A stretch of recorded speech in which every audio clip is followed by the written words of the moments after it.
നേമം നിയോജകമണ്ഡലം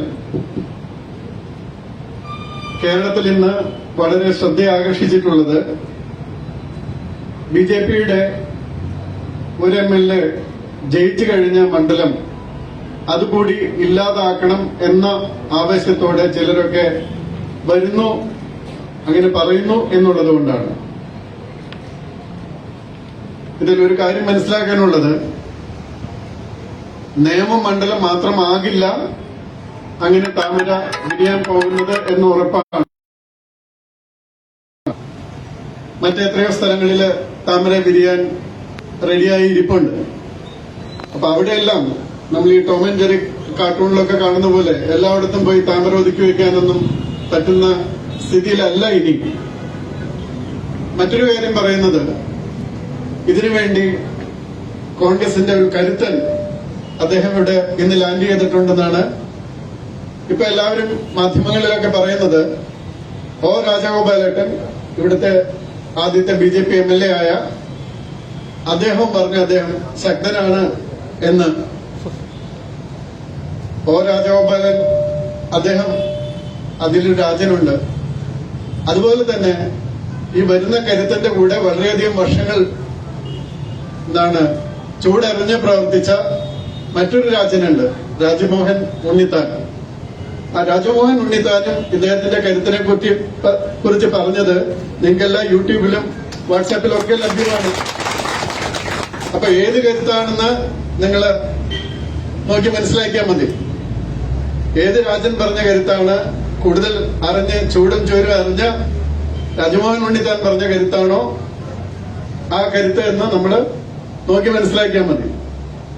അതുപോലെ ഈ കരുത്തുമായിട്ട് വരുമ്പോൾ എന്തുകൊണ്ട് വടകര MP സ്ഥാനം രാജിവെക്കുന്നില്ല എന്ന് ചോദിച്ചതിന് പലരും തിരിച്ചു ചോദിച്ചത്, സുരേഷ് ഗോപി തൃശൂർ മത്സരിക്കാൻ പോകുന്ന MP ആണ്, എന്തുകൊണ്ട് MP സ്ഥാനം രാജിവെച്ചിട്ടില്ല എന്നുള്ളതാണ്.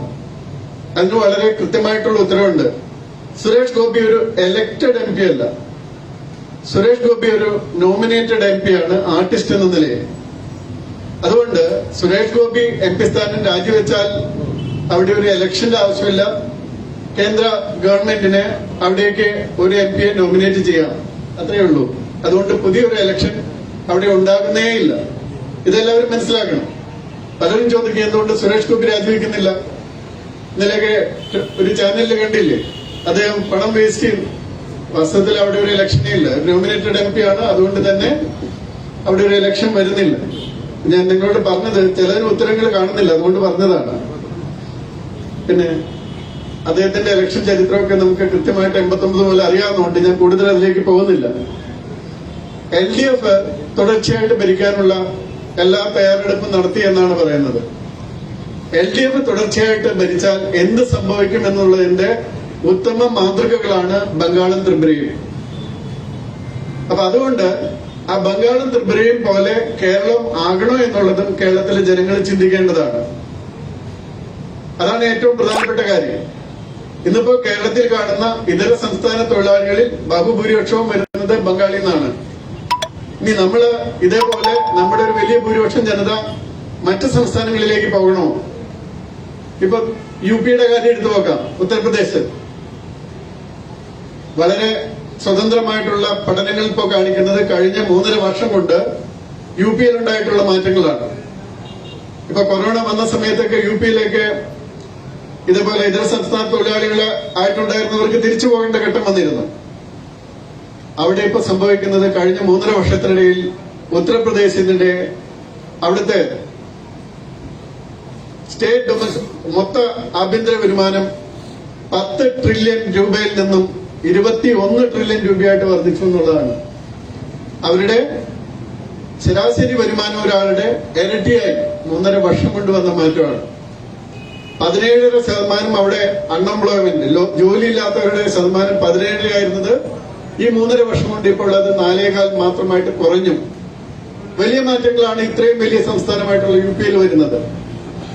ആ രീതിയിലൊരു മാറ്റമാണ് വാസ്തവത്തിൽ ബംഗാളിലും കേരളത്തിലും ഒക്കെ വരേണ്ടത്. അപ്പൊ അതിനുവേണ്ടി ഉള്ള മാറ്റങ്ങളിലേക്കായിരിക്കണം ജനങ്ങൾ ശ്രദ്ധിക്കേണ്ടത്. ഞാൻ ഉദ്ഘാടനമായതുകൊണ്ടും ഇത് അധികം ദിവസമില്ലാത്തതുകൊണ്ടും 1-2 പോയിന്റ്സ് പറഞ്ഞിട്ട് പോകാൻ നോക്കുകയാണ്.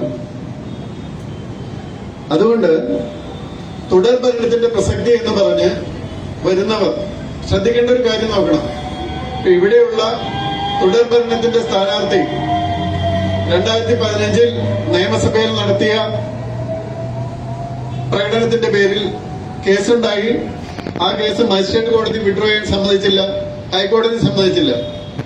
ഈ ബഹളമൊക്കെ ഉണ്ടാക്കിയത് എന്തിനാണ്? ഈ ബഹളമൊക്കെ അന്ന് അവിടെ ഉണ്ടാക്കിയത് Shri K M Mani budget അവതരിപ്പിക്കാൻ പാടില്ല എന്ന ആവശ്യത്തിൽ ആയിരുന്നു. അങ്ങനെ അവിടെയുള്ള പബ്ലിക് പ്രോപ്പർട്ടി കുറെ നശിപ്പിച്ചതിന്റെ പേരിലാണ് ആ കേസൊക്കെ ഉള്ളത്. ഇന്നിപ്പോൾ ആ കെ എം മാണിയുടെ ഗ്രൂപ്പ് എന്ന് പറയുന്ന ജോസ് കെ മാണിയുടെ വിഭാഗത്തിനെ മുഴുവൻ കയ്യിലെടുത്താണ് ഈ പറയുന്ന തുടർ ഭരണത്തിന് വേണ്ടി വരുന്നത്.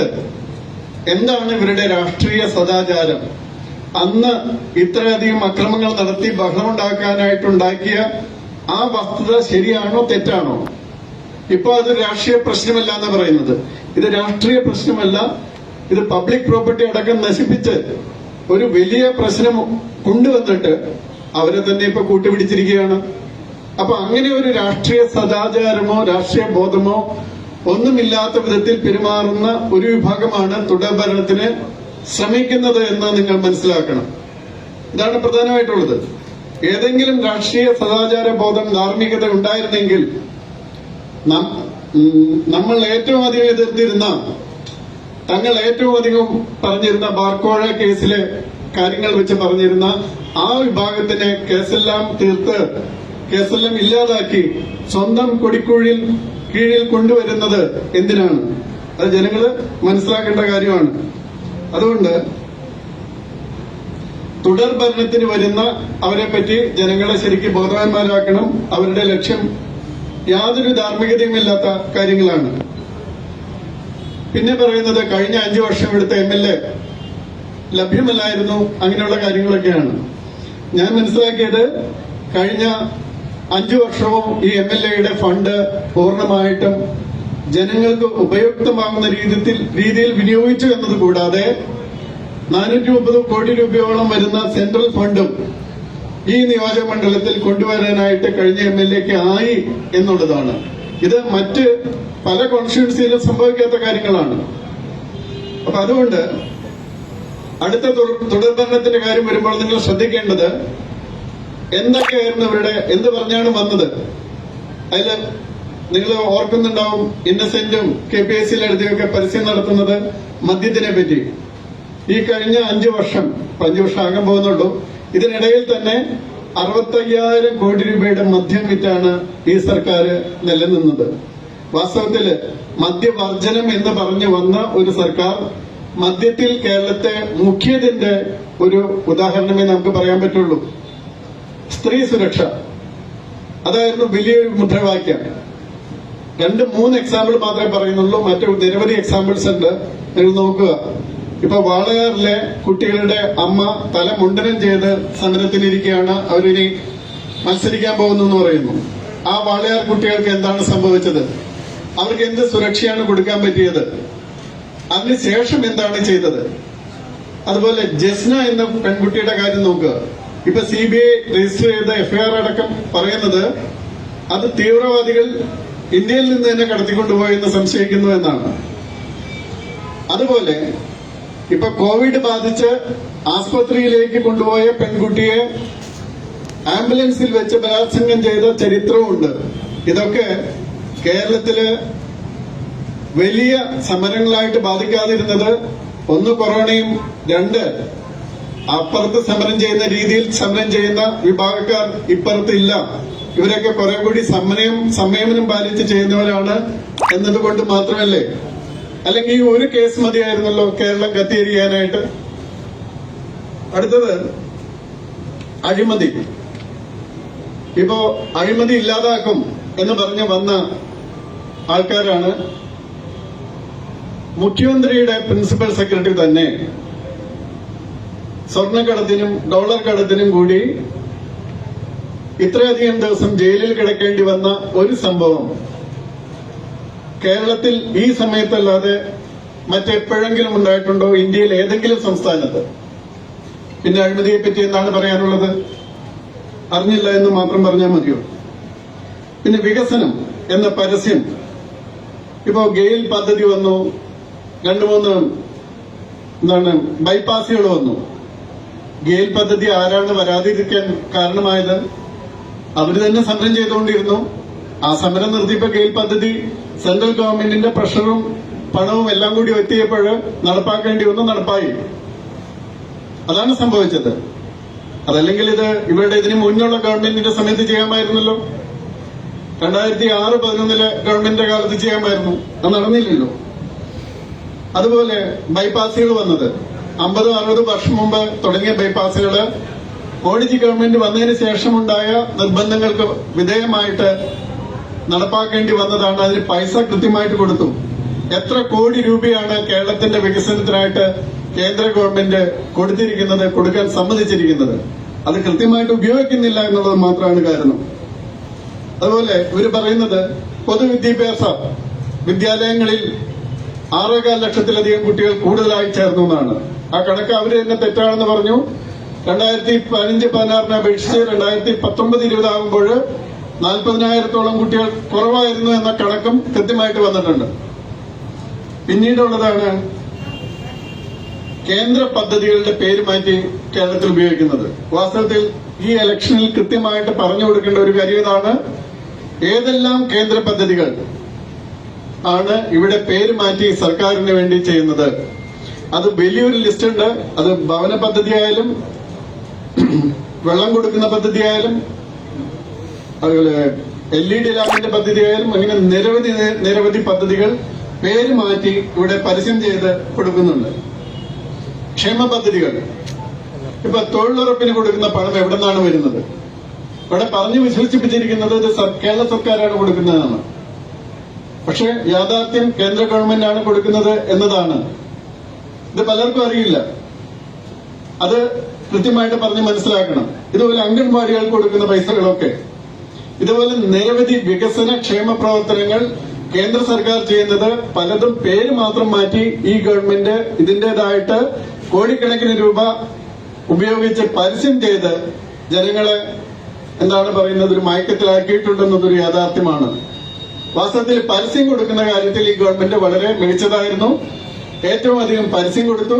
ആ പരസ്യത്തിന്റെ പേരിൽ കുറേയധികം പേരെങ്കിലും ഒരു തെറ്റായ ധാരണയിലാണ് ഇതെല്ലാം ഈ സർക്കാർ ചെയ്ത കാര്യങ്ങളാണ് എന്നുള്ളത്. ഈ ജലജീവൻ മിഷൻ അടക്കമുള്ള പദ്ധതികളെ പറ്റി നമ്മൾ കൃത്യമായിട്ട് ജനങ്ങളെ ബോധവൽക്കരിക്കേണ്ടതുണ്ട്. മെട്രോ ഗതാഗത രംഗമടക്കം 10,000-കണക്കിന് കോടി രൂപയാണ് കേരളത്തിന് കൊടുത്തത്. ഇത് കൃത്യമായിട്ട് ജനങ്ങളെ പറഞ്ഞ് മനസ്സിലാക്കേണ്ടതുണ്ട്.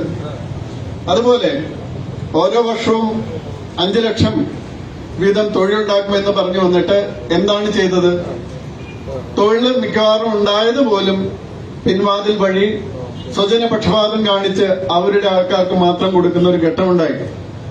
ഇപ്പോ യൂണിവേഴ്സിറ്റി കോളേജില് കത്തിക്കുത്തും എല്ലാം കഴിഞ്ഞ് അവർക്ക് റാങ്ക് ലിസ്റ്റിൽ 1-ാം റാങ്കും 2-ാം റാങ്കും ഒക്കെ വന്നു കഴിഞ്ഞതിന് ശേഷം ആ റാങ്ക് ലിസ്റ്റിൽ പഠിച്ച് ജോലിക്ക് ശ്രമിച്ച് റാങ്ക് ലിസ്റ്റിൽ വന്നവർക്ക് ജോലി കിട്ടാതെ ഇന്നും സമരത്തിലിരിക്കുകയാണ്. ഇതുപോലെ ആർക്കാണ് അവർ തൊഴിൽ കൊടുത്തത്? ഇപ്പൊ യൂണിവേഴ്സിറ്റികളിലൊക്കെ നടക്കുന്ന വളരെ സ്വജനപക്ഷപാതം നിറഞ്ഞ നിയമനങ്ങൾ എല്ലാവരും ഒന്ന് ശ്രദ്ധിക്കേണ്ടതാണ്. അതുപോലെ പരമ്പരാഗത തൊഴിൽ മേഖലകൾക്ക് എന്ത് സംഭവിച്ചു എന്നവരൊന്നും പറയുന്നില്ല. ഇപ്പൊ നെയ്ത്തായാലും കയറിന്റെ മേഖലയായാലും കശുവണ്ടിയുടെ മേഖലയായാലും ഒക്കെ കാര്യമായ എന്ത് മാറ്റങ്ങളാണ് സംഭവിച്ചത്? അപ്പൊ ഇതിലൊന്നും കാര്യമായിട്ട് മാറ്റങ്ങളില്ലാതെ എന്ത് വികസനമാണ് നടക്കുന്നത്? ഒരു വികസനത്തിന്റെ കാര്യം, ഇപ്പൊ റോഡിന്റെ വികസനം ചോദിച്ചാൽ നിങ്ങൾക്ക് തിരുവനന്തപുരത്ത് നിന്ന് ഒരു വാഹനത്തിൽ എറണാകുളം വരെ എത്താൻ 2016 എത്ര സമയമെടുത്തിരുന്നു? ഇപ്പോൾ എത്ര സമയമെടുക്കും? ഒന്ന് നോക്കിയാൽ മതി. നിങ്ങൾ പോകുന്ന വഴിക്ക് 2 ബൈപ്പാസുകൾ മാറി വന്നതല്ലാതെ വേറെ ഏതെങ്കിലും വികസനം നടന്നിട്ടുണ്ടോ? വാസ്തവത്തിൽ കേരളത്തിന്റെ ശരിക്കു പറഞ്ഞാൽ ഏറ്റവും പ്രധാനപ്പെട്ട ഭാഗമാകേണ്ട ഈ നാഷണൽ ഹൈവേ ഇത്ര വർഷങ്ങളായിട്ടും ഒന്നും മാറാതെ നിൽക്കുന്നത് കേരളത്തിന്റെ വികസനം ഏറ്റവും മുരടിപ്പിക്കുന്ന ഒന്നാണ്. അതെല്ലാം മാറ്റിയെടുക്കണ്ടേ? ഇവരുണ്ടായിട്ടത് എന്ന് മാറാനാണ്?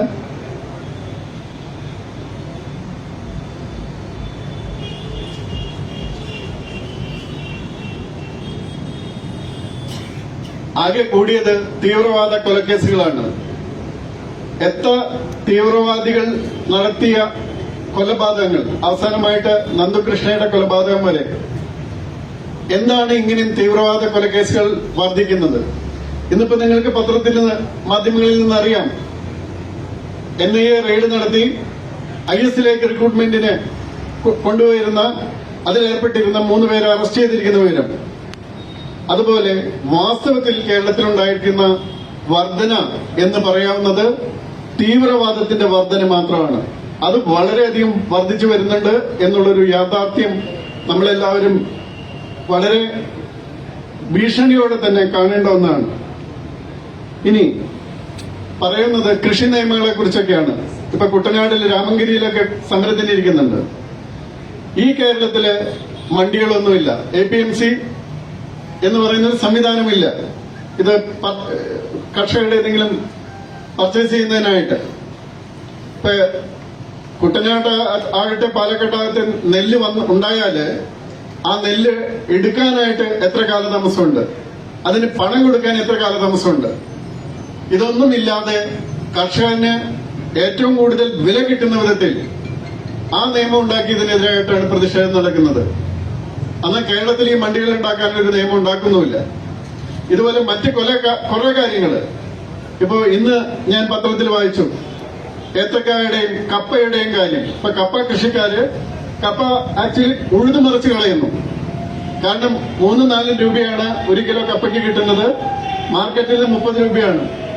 അപ്പൊ എന്തുകൊണ്ട് ആ കർഷകന് ഇത്തരം നിയമങ്ങൾ ഇവിടെ പ്രാബല്യത്തിലായിരുന്നെങ്കിൽ ഈ കപ്പ ഇവിടെ മാത്രമല്ല മറ്റ് സ്റ്റേറ്റിലേക്കും സുഗമമായിട്ട് കൊണ്ടുപോകാനും എല്ലാത്തിനുള്ള സൗകര്യം കിട്ടുമായിരുന്നു. അവർക്ക് 20-25 രൂപ കിലോയ്ക്ക് കിട്ടുമായിരുന്നു. ഇതുപോലെ തന്നെയാണ് ഏത്തക്കായ കൃഷി ചെയ്യുന്നവർക്ക്. അവർ കൃഷി ചെയ്യാൻ തുടങ്ങിയപ്പോൾ 60-65 രൂപ ഉണ്ടായിരുന്നത് ഇപ്പോൾ 12-10 രൂപയാണ്, നഷ്ടത്തിലാണ്. അപ്പൊ ഇത് എല്ലാം മാറ്റാനായിട്ടുണ്ടായ 3 നിയമങ്ങൾ. ഈ നിയമങ്ങൾ 20 വർഷമായിട്ട് പല കമ്മീഷൻസും പല പാർലമെന്റ് കമ്മിറ്റികളും എല്ലാം ചർച്ച ചെയ്ത് MS സ്വാമിനാഥൻ കമ്മീഷന്റെ റിപ്പോർട്ട് പ്രകാരം 2006 മുതൽ നടപ്പാക്കാവുന്നതായിരുന്നു. അതാണ് ഇത്രയും കാലത്തിന് ശേഷം നടപ്പാക്കിയപ്പോൾ പറയുന്നത് ചർച്ച ചെയ്തില്ല. പിന്നെ MSP മിനിമം സപ്പോർട്ട് പ്രൈസ് പറഞ്ഞില്ല. മിനിമം സപ്പോർട്ട് പ്രൈസ് എപ്പോഴും അതാത് സമയത്ത് കൊടുക്കുന്നതാണ്. അപ്പൊ ഇല്ലാത്ത കാര്യത്തിന് വലിയൊരു പ്രശ്നങ്ങൾ ഉണ്ടാക്കുന്ന വിധത്തിൽ മാത്രം രാഷ്ട്രത്തിനെ എങ്ങനെ നശിപ്പിക്കാം. ഇപ്പൊ നിങ്ങൾ മനസ്സിലാക്കേണ്ടത് എന്താണ്? ഇന്ത്യയില് ഈ സമരം നടത്തുന്ന സംസ്ഥാനങ്ങള് പ്രധാനമായിട്ടും പഞ്ചാബിൽ നിന്നും കുറച്ച് ഹരിയാനയിൽ നിന്നുമാണ്. ബാക്കി എവിടെയും സമരം നടക്കുന്നില്ല. അവിടെയുള്ള ആർത്തിയാസ് എന്ന് പറയുന്നത് ആ കർഷകർക്ക് നേരിട്ട് കേന്ദ്ര ഗവൺമെന്റ് പൈസ കൊടുക്കാന്ന് പറഞ്ഞപ്പോൾ പറ്റില്ല, ഞങ്ങൾ വഴി പോകണം എന്നാണ് പറയുന്നത്. ആയിരക്കണക്കിന് കോടി രൂപ ഇങ്ങനെ കമ്മീഷനായിട്ട് കൊണ്ടുപോയി നിന്ന കർഷകരെ ചൂഷണം ചെയ്തിരുന്നവർ ഇല്ലാതാകുന്നു എന്ന് വരുന്നത് കൊണ്ടാണ് ഒരു വശത്ത്. രണ്ടാമത്തെ വശത്ത് നിങ്ങൾ മനസ്സിലാക്കേണ്ടത് ഇന്ത്യയില് പയർ വർഗ്ഗങ്ങൾ വളരെ കുറവായിരുന്നു. അങ്ങനെ 2008 കോടിക്കണക്കിന് രൂപയുടെ, ആയിരക്കണക്കിന് കോടി രൂപയുടെ ഇത് കാനഡയിൽ നിന്നും മറ്റും ഇറക്കുമതി ചെയ്യാൻ തുടങ്ങി. അതിന് വലിയ മാഫിയ വർക്ക് ചെയ്യുന്നുണ്ടായിരുന്നു. അപ്പൊ ഈ ഗവൺമെന്റ് വന്നതിന് ശേഷം ഇന്ത്യയിലെ പയർവർഗത്തിന്റെ ഉൽപാദനം വളരെയധികം വർദ്ധിച്ചു. ഇപ്പൊ ആവശ്യത്തിന് ഇന്ത്യയിൽ തന്നെയുണ്ട്. ഇപ്പൊ കാനഡയിൽ നിന്നുള്ള ഇറക്കുമതിയെല്ലാം നിർത്തി.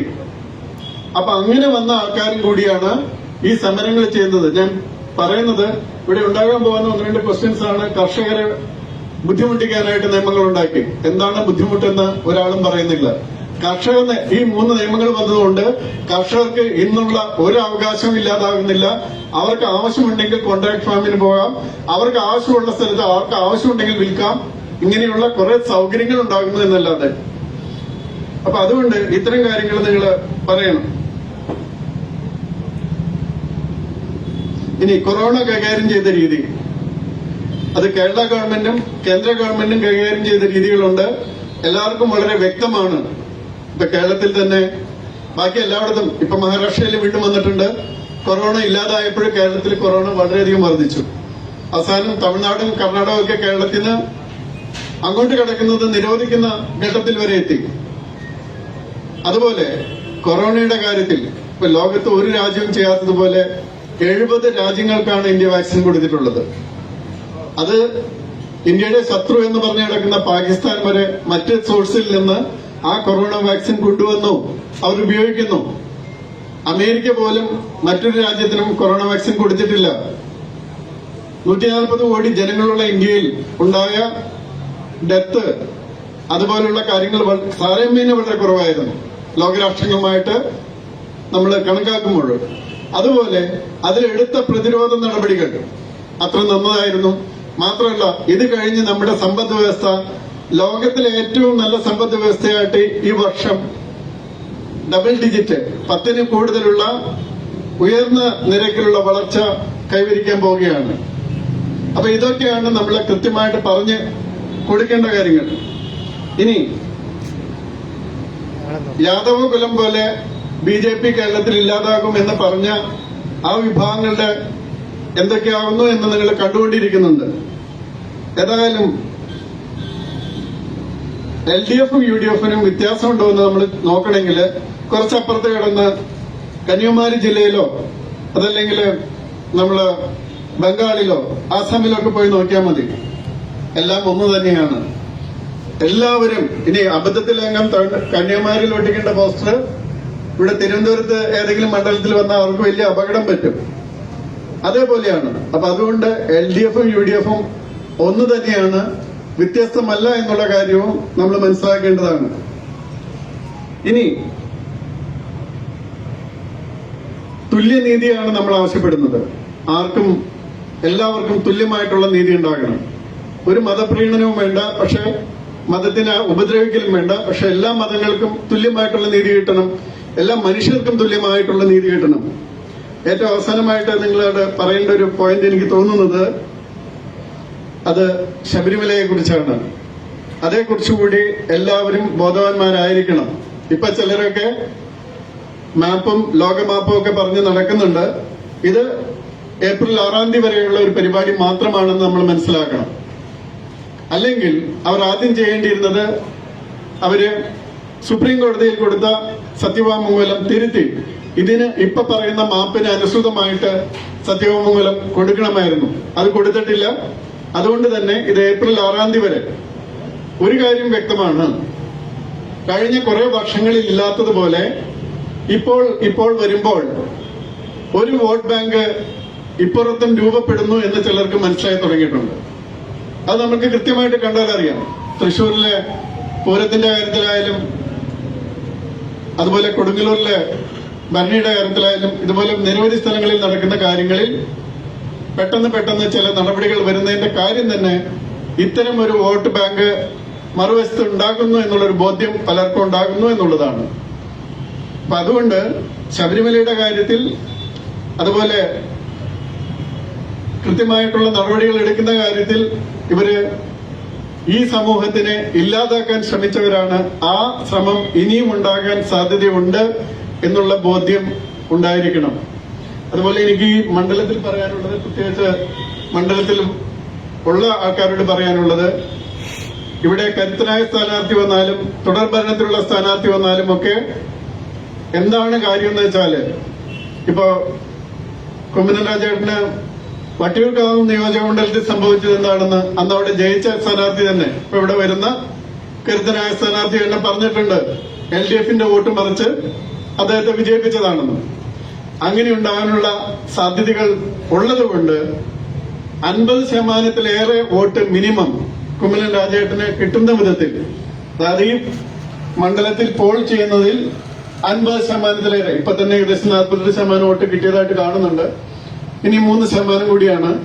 ആ വോട്ട് കിട്ടണം എന്നുള്ള ഈ മണ്ഡലത്തിൽ ശ്രീ കുമ്മനം രാജശേഖരൻ അടുത്ത രാജൻ ആയിട്ട് നിങ്ങളുടെ എല്ലാം പ്രതിനിധിയായിട്ട് അസംബ്ലിയിലേക്ക് പോകാനായിട്ട് എല്ലാ അനുഗ്രഹങ്ങളും ഉണ്ടാകട്ടെ എന്ന് പ്രാർത്ഥിച്ചുകൊണ്ട് ഈ ഓഫീസ് ഉദ്ഘാടനം ചെയ്തതായിട്ട് അറിയിച്ചുകൊണ്ട് ഞാൻ നിർത്തുന്നു. നന്ദി, നമസ്കാരം.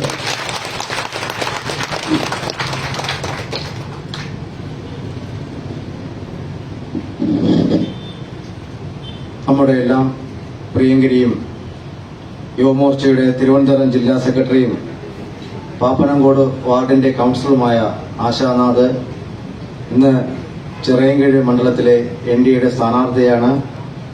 ആശാനാഥിനെ സ്വീകരിക്കുന്നതിനായി ബഹുമാനപ്പെട്ട നമ്മുടെ രാജേട്ടനെ ആദരപൂർവ്വം ക്ഷണിച്ചുകൊള്ളുന്നു.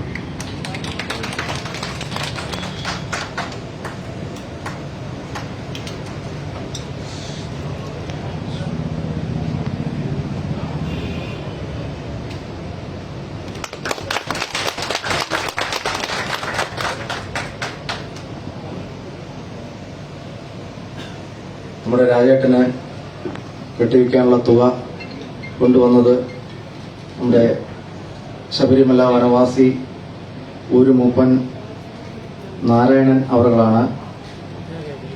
അവരെ ആ തുക കൊടുക്കുന്നതിനായി ആദരപൂർവ്വം ക്ഷണിക്കുന്നു. അത് ഏറ്റുവാങ്ങുന്നതിനായി നമ്മുടെ രാജേട്ടനെയും ക്ഷണിക്കുന്നു.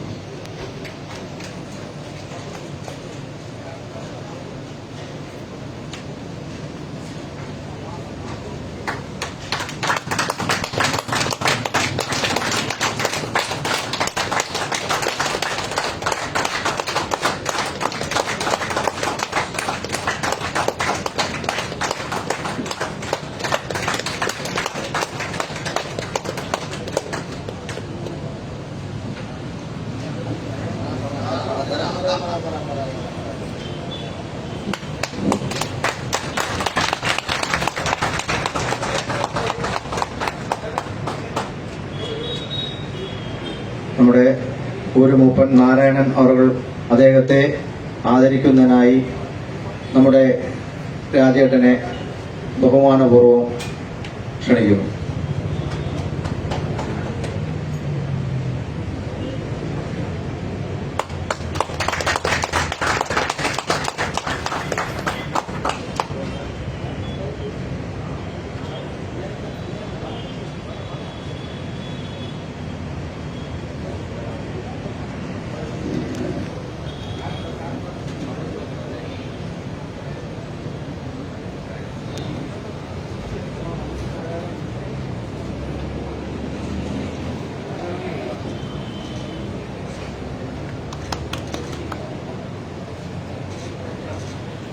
നമ്മുടെ ഊരുമൂപ്പൻ നാരായണൻ അവരുടെ 2 വാക്ക് സംസാരിക്കുന്നതിനായി ബഹുമാനപൂർവ്വം ക്ഷണിച്ചുകൊള്ളുന്നു.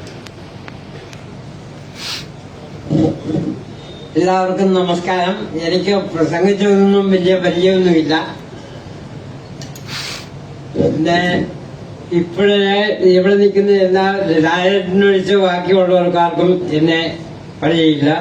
ഞങ്ങള് വേദിയിലിരിക്കുന്ന നമ്മുടെ സ്ഥാനാർത്ഥി, അതുപോലെ നമ്മുടെ ഇന്നത്തെ ഈ യോഗത്തിന്റെ അധ്യക്ഷൻ, മറ്റേ സ്വാഗതം ആശംസിച്ച വ്യക്തി, വേദിയിലിരിക്കുന്ന മറ്റ് വിശിഷ്ട വ്യക്തികള്, സമൂഹത്തിലും ഇരിക്കുന്ന വിശിഷ്ട കുറച്ച് കാര്യമൊന്നും 1-2 കാര്യമൊന്നും സൂചിപ്പിക്കുന്നേ ഉള്ളൂ. അല്ലാതെ വലിയ പ്രസംഗത്തിലൊന്നും അറിയത്തില്ല, പ്രസംഗം അറിയത്തില്ല. അതുകൊണ്ടാണ് 1982 മുതൽ ബഹുമാന്യനായ നമ്മുടെ ഇപ്പോഴത്തെ ഈ നിയമമണ്ഡലത്തിൽ മത്സരിക്കുന്ന സ്ഥാനാർത്ഥിയെ പരിചയപ്പെട്ട കാരണം ശബരിമലയുമായിട്ട് ബന്ധപ്പെട്ട് നിലയ്ക്കൽ ക്ഷേത്രത്തിന് സമീപത്ത് വലിയ ചിലർക്കൊക്കെ കണ്ട ആ ക്ഷേത്രത്തിനടുത്ത് പള്ളി പണിയുന്നതിന് വേണ്ടി ഒരു ശ്രമം നടന്നതുപോലെ അന്ന് മുതലായി ഈ ക്ഷേത്രവും ഞങ്ങളുമായിട്ട് ഏറ്റവും അടുത്ത